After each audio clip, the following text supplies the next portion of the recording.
Hello दोस्तों, आपका हमारी इस वीडियो में स्वागत है। आज की वीडियो में हम आपको 4 simple price action trading strategy बताने वाले हैं, जिसके हेल्प से आप एक प्रॉफिटेबल स्विंग ट्रेड ले सकते हो। Number 1, break and retest.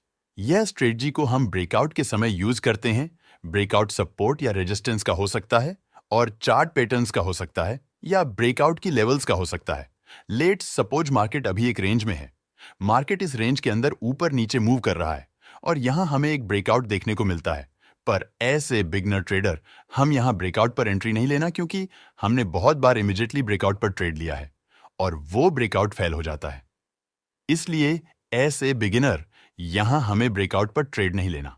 तो अब हम यहां मार्केट को चेस नहीं करना चाहते, तो इस सेटअप के अकॉर्डिंग हमें ट्रेड कैसे लेना है? इसके लिए हमें वेट करना है प्राइस का वापस रेजिस्टेंस लेवल तक रिटेस्ट करने का, जो ब्रेकआउट के बाद सपोर्ट बन सकता है। अब प्राइस जब वापस इसकी लेवल को अप्रोच करता है, तो इसे हम बोलते हैं ब्रेक एंड रीटेस्ट। मार्केट ने यहां ब्रेकआउट दिया, फिर वापस वो इसकी लेवल पर आया, बट हमें सिर्फ इसके बेस पर कोई ट्रेड नहीं लेना। अब हम अदर मेथड जैसे कैंडलस्टिक या मूविंग एवरेज का कंफर्मेशन ले सकते हैं। फॉर एग्जाम्पल, यहां एक हैमर कैंडल बनता है। हैमर एक बुलिश कैंडलस्टिक पैटर्न है जिसका बॉडी छोटा होता है और अपर वीक या तो छोटा होता है या ना के बराबर होता है, बट इसका लोअर वीक इसके बॉडी का दुगना होता है। तो यहां हम एक हैमर मिलता है जिसका विक सपोर्ट के नीचे है और बॉडी सपोर्ट के ऊपर है। तो यह हमें इंडिकेट करता है शुरुआत में सेलर्स प्राइस को सपोर्ट के नीचे तो लेकर जाते हैं, पर सपोर्ट लेवल के नीचे सस्टेन नहीं कर पाते। फिर फाइनली बायर्स मार्केट को उसे टाइम पीरियड में डोमिनेट करते हुए प्राइस को वापस सपोर्ट लेवल के ऊपर लाते हैं और क्लोज करते हैं। तो इस सिचुएशन में अगर नेक्स्ट कैंडल एक ग्रीन कैंडल है और वह इस हैमर कैंडल के हाई को ब्रेक करता है, तो हम यहां बाइक कर सकते हैं। फॉर रेफरेंस, अगर इस हैमर के साथ हमें किसी स्पेसिफिक मूविंग एवरेज का सपोर्ट मिलता है, लाइक 20 या 50, तो ये हमारे लिए एडिशनल कंफर्मेशन का काम करता है। Next, trend continuation false break. Suppose market अब ट्रेंड है और हमने पिछली कई वीडियोस में सीखा है, अगर मार्केट ट्रेंडिंग है तो हम प्राइस का की लेवल तक आने का वेट करते हैं और फिर कैंडलस्टिक के बेस पर ट्रेड लेते हैं। ओके, इस चार्ट के अकॉर्डिंग ये सपोर्ट हमारा की लेवल है। नेक्स्ट, हम वेट करते हैं प्राइस का इस लेवल तक आने का, बट ये क्या प्राइस इस लेवल को ब्रेक कर देता है। अब यहां ध्यान दीजिए, यहां अभी तक हमें कोई बुलिश सिग्नल नहीं मिला, इसलिए हमने अभी तक कोई पोजीशन नहीं बनाया। अगर इस सपोर्ट लेवल पर हमें बुलिश सिग्नल मिलता है, तब हम यहां बाएं करते, पर यहां तो प्राइस सपोर्ट को ब्रेक करके नीचे चला जाता है। अब देखिए, अगर ऐसे सेटअप में हमें 90 डिग्री रिवर्सल देखने को मिलता है, मतलब नेक्स्ट एक या दो कैंडल के अंदर अगर प्राइस वापस सपोर्ट लेवल के ऊपर क्लोज हो जाता है, तब हम यहां बाएं कर सकते हैं। एंट्री हम तब लेंगे जब एक fresh green candle totally support level के ऊपर बने। स्टॉप लॉस हम यहां कहीं रख सकते हैं और हम अपना प्रॉफिट टारगेट यहां कहीं रख सकते हैं। तो इसे हम बोलते हैं trend continuation false break setup. Next है catch the wave. Suppose market अभी अप ट्रेंड में है, मार्केट हायर हाई और हायर लो के फॉर्मेशन में आगे बढ़ रहा है और चार्ट पर 50 पीरियड मूविंग एवरेज अप्लाइड है।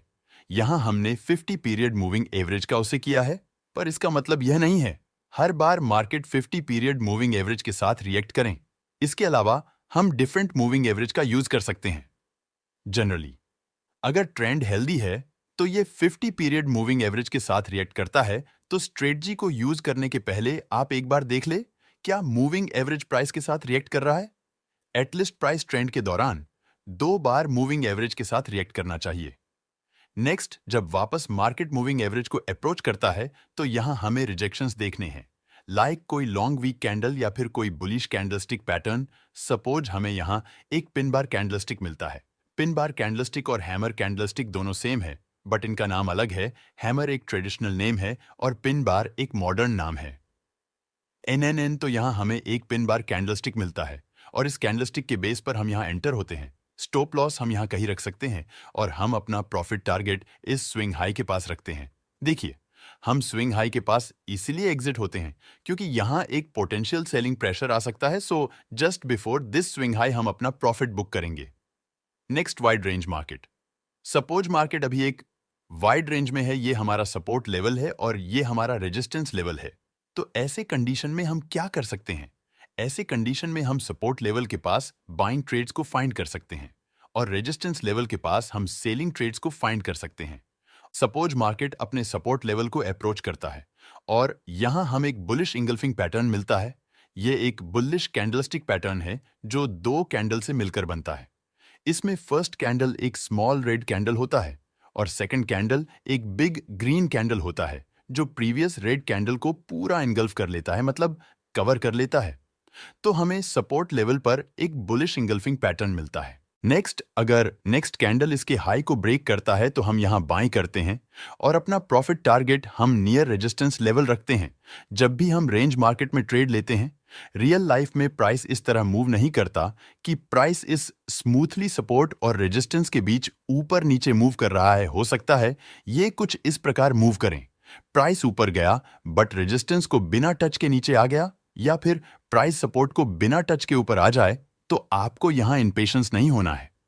हमें अगर प्रॉपर सपोर्ट या रेजिस्टेंस लेवल पर कोई बुलिश या बियरिश पैटर्न मिलता है तो हम इसके बेस पर ट्रेड लेते हैं, जिससे हमें स्टॉप लॉस सेट करने में हेल्प होता है। अगर हम की लेवल से दूर ट्रेड लेते हैं तो इस सिचुएशन में हमारा स्टॉप लॉस बड़ा हो जाता है। तो थोड़ा पेशेंस के साथ ट्रेड ले, ये जरूरी नहीं है हमें एवरी नेक्स्ट मूव पे ट्रेड मिले। सो होपफुली गाइस, आपको इस वीडियो से थोड़ी इंफॉर्मेशन मिली होगी। अगर आपको इस वीडियो में कोई भी डाउट है तो कमेंट में जरूर लिखें। हम मिलेंगे किसी नई वीडियो में किसी नए टॉपिक के साथ। तब तक के लिए all the best. Stock market से रिलेटेड कंटेंट के लिए वीडियो को लाइक, शेयर और कमेंट करें और चैनल को सब्सक्राइब करें।